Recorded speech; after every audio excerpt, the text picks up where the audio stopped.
मैं आप लोगों से हमेशा कहता हूं कि अगर आप लोग सिविल सर्विस यानी कि यूपीएससी आईएएस की तैयारी कर रहे हैं या फिर आप लोग स्टेट पीसीएस में यूपी पीसीएस की तैयारी कर रहे हैं, एमपी पीएससी की तैयारी कर रहे हैं, बिहार पीसीएस की तैयारी कर रहे हैं, Rajasthan PCS, Chhattisgarh PCS, Uttarakhand PCS या और भी आपके स्टेट पीसीएस एग्जाम होते हैं, या फिर आप लोग वनडे एग्जाम की तैयारी कर रहे हैं।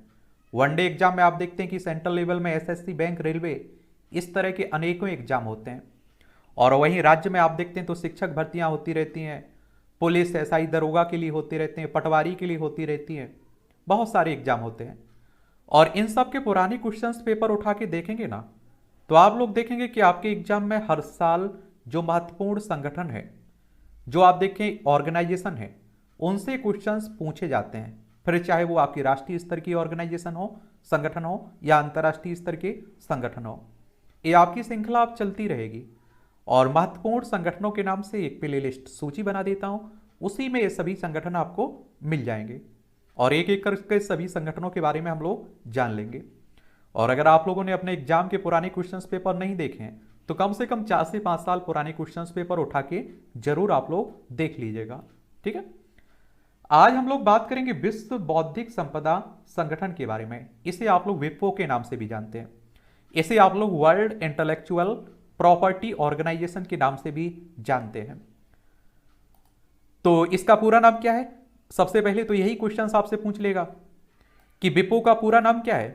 वर्ल्ड इंटेलेक्चुअल प्रॉपर्टी ऑर्गेनाइजेशन यानी कि विश्व बौद्धिक संपदा संगठन। यह संयुक्त राष्ट्र की सबसे पुरानी एजेंसियों में से एक है। और संयुक्त राष्ट्र की बात करें तो यूनाइटेड नेशंस की बात हो रही है। 24 अक्टूबर 1945 में स्थापना हुई थी। न्यूयॉर्क यूएसए में उसका हेडक्वार्टर देखने को मिलेगा। अगर हम लोग विश्व बौद्धिक संपदा संगठन की बात करें तो इसका गठन 1967 में 14 जुलाई को हुआ था। 1967 में रचनात्मक गतिविधियों को प्रोत्साहन करने और विश्व में बौद्धिक संपदा संरक्षण को बढ़ावा देने के लिए इसकी स्थापना की गई थी। और इसका मुख्यालय आप लोगों को जेनेवा, स्विट्जरलैंड में देखने को मिलेगा। कहां? जेनेवा, स्विट्जरलैंड में विपो का मुख्यालय, हेडक्वार्टर आपको देखने को मिल जाएगा। देखिए, हमारा प्यारा भारत है यहाँ एशिया में। यहां आप लोग यूरोप में जाइए और स्विट्जरलैंड आप लोगों को देखने को मिल जाएगा। स्विट्जरलैंड में आप लोग देखेंगे कि यहां आप लोगों को जेनेवा देखने को मिल जाएगा। तो जेनेवा में इसका क्या है? हेडक्वार्टर आपको देखने को मिलेगा। ये भी आप लोग याद रखिएगा। संयुक्त राष्ट्र के सभी सदस्य देश इसके सदस्य बन सकते हैं, लेकिन यह बाध्यकारी नहीं है। और आप देखते हैं कि 1975, ये डेट आप लोगों को याद रखना है कि विपो का सदस्य बना था कौन? भारत। भारत कब बना? 1975 में विपो का सदस्य बना था। बौद्धिक संपदा संपत्ति की एक श्रेणी है जिसमें मानव बुद्धि की अमूर्त रचनाएं मुख्य रूप से कॉपीराइट, पेटेंट और ट्रेडमार्क शामिल है। और इसमें अन्य प्रकार के अधिकार भी शामिल हैं, जैसे व्यापार रहस्य, प्रचार अधिकार, नैतिक अधिकार और अनुचित वित्तीय स्पर्धा के खिलाफ अधिकार। अगर हम लोग विपो की सदस्यता की स्थिति की बात करें तो अभी वर्तमान में 193 सदस्य देश इसमें शामिल हैं, घटते बढ़ते रहते हैं। तो जब आप लोग पेपर देने जा रहे हैं उस समय आप लोग देख सकते हैं। संयुक्त राष्ट्र के सभी सदस्य देश विपो जैसी विशिष्ट एजेंसी के सदस्य बनने के हकदार हैं, लेकिन ये बाध्यकारी नहीं है। 190 संयुक्त राष्ट्र के सदस्य देशों के साथ साथ कुक आइलैंड्स, होली सी और न्यू विपो के सदस्य हैं। और फिलिस्तीन को आप देखिए स्थायी पर्यवेक्षक का दर्जा भी मिला हुआ है। इसके अलावा आप देखिए 281 गैर सरकारी संगठन एनजीओ, 47 अंतर सरकारी संगठन, 17 संयुक्त राष्ट्र संगठनों की प्रणाली और 10 आईपी संगठनों को विपो की बैठकों में आधिकारिक पर्यवेक्षक का दर्जा भी प्राप्त है। और भारत को बता चुका हूं कि 1975 में भारत इसमें शामिल हुआ था। अगर हम लोग विपो के इतिहास की बात करें तो आप देखेंगे औद्योगिक संपदा के संरक्षण के लिए पेरिस अभिसमय, एक कब की बात है? 1883 की। विभिन्न देशों में बौद्धिक कार्यों के लिए संरक्षण के लिए पहला कदम, जिसमें ट्रेडमार्क, औद्योगिक डिजाइन, आविष्कार के पेटेंट शामिल थे। साहित्यिक और कलात्मक कार्यों के संरक्षण के लिए वर्ण अभिसमय, ये आप देखिए 1886 की बात है। और इसमें उपन्यास, लघु कथाएं, नाटक, गाने, ओपेरा, संगीत, ड्राइंग, पेंटिंग, मूर्तिकला और वास्तुशिल्प कृतियां शामिल थी। एक आप देखते हैं कि मैड्रिड समझौता, ये 1891 में हुआ था। ये डेट जरूर याद रखिए, कई बार क्वेश्चंस पूछ लेता है प्रीलिम्स में भी।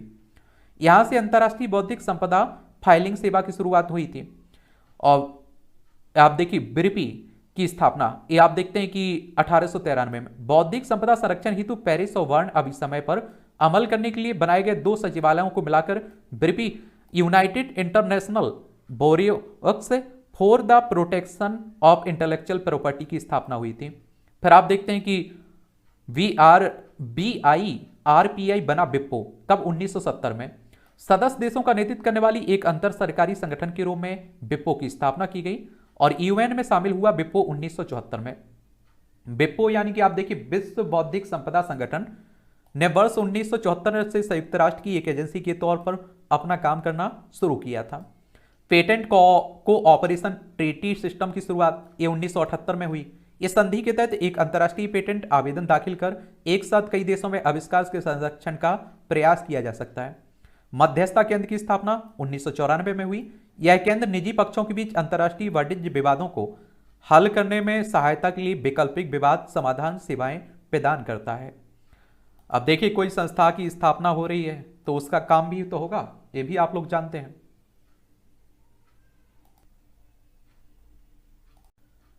इसके कार्य क्या है?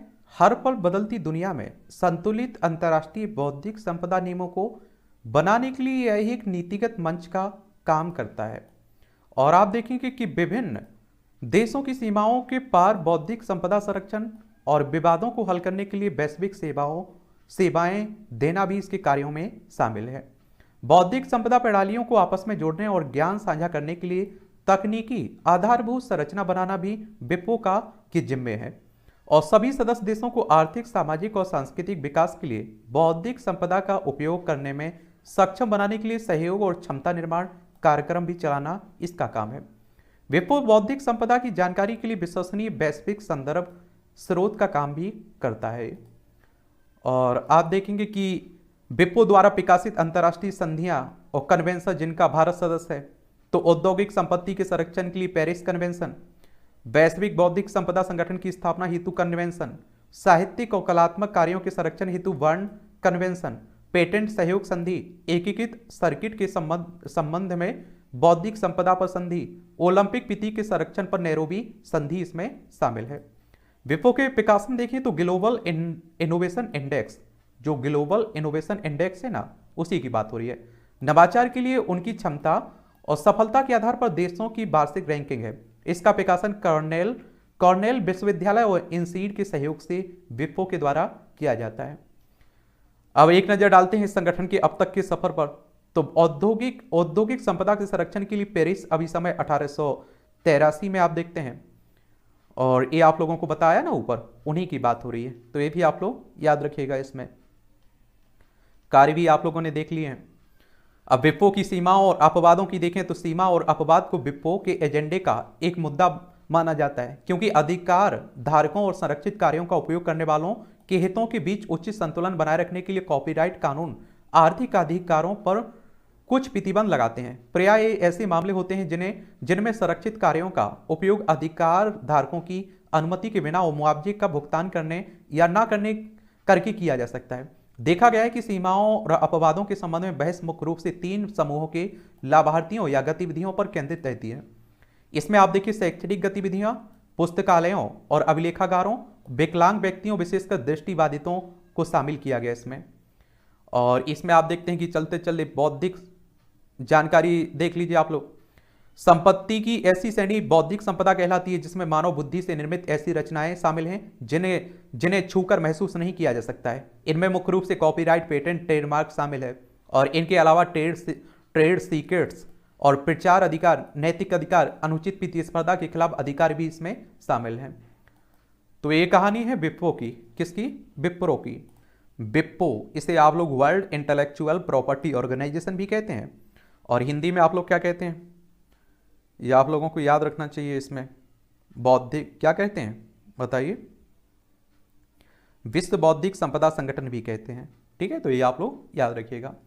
इस तरह हम लोग सभी संगठनों के बारे में बात कर लेंगे एक एक करके, और आपको भी जानने की दिलचस्पी है किसी संगठन के बारे में, और कोई संगठन छूट जाता है तो उसका नाम आप लोग नीचे बता भी सकते हैं। ठीक है।